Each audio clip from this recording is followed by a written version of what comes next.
In honor of Veterans Day, I wanted to bring awareness to veterans, and so I've decided to interview my husband, Peter Linquist, who is a military vet.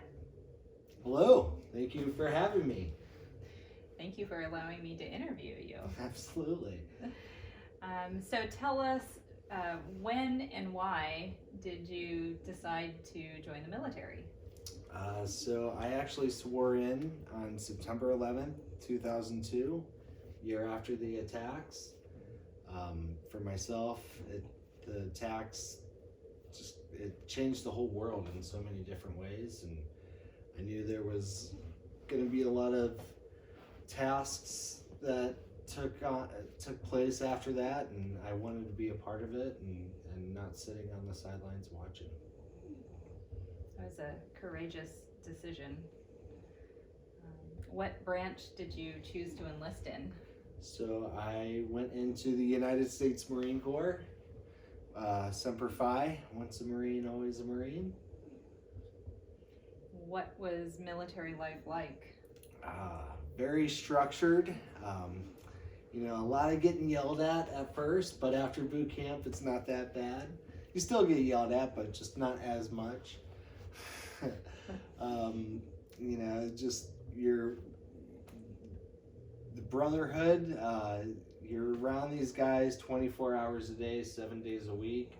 You really you get to know them better than you know yourself in so many different ways. You know how to push buttons if you need to push buttons, but you also know how to be there for each other if somebody needs someone to be there for them.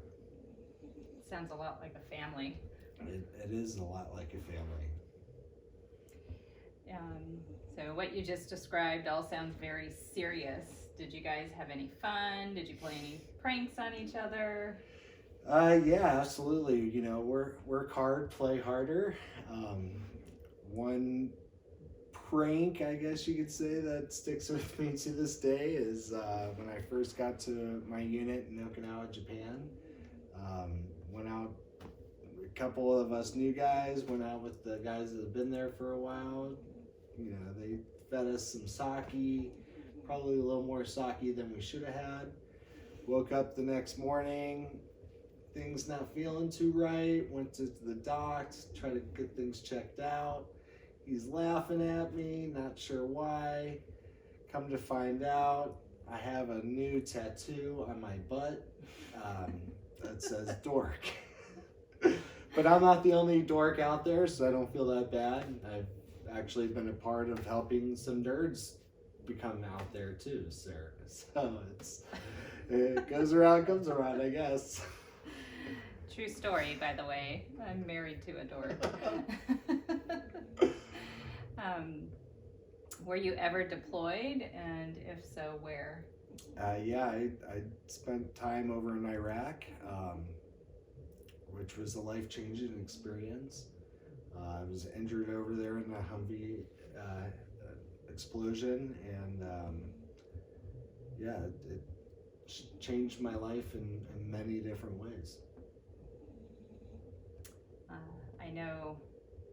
I know it's been difficult for you, and have watched your struggles with it. What were the most difficult challenges readjusting to civilian life after you got out?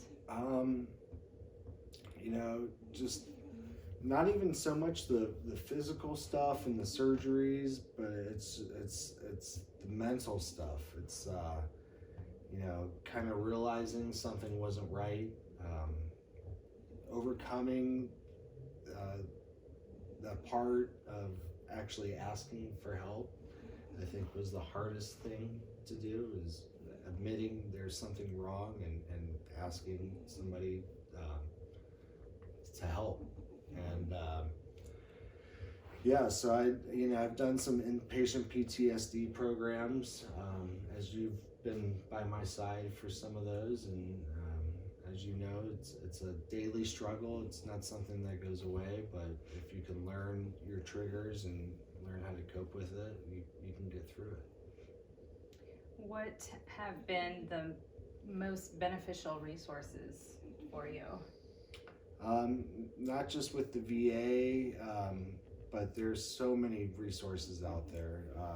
Some of them, when I got out, they were harder to find. I think there's more now, so there's a lot, they're a lot easier to find different ones.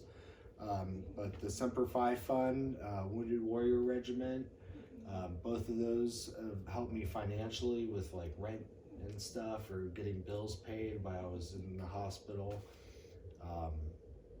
There's also Dean Kaufman here in Santa Cruz County, California, is our veteran service officer for the county, and he's amazing when it comes to resources and helping navigate through the VA system, because it can be difficult.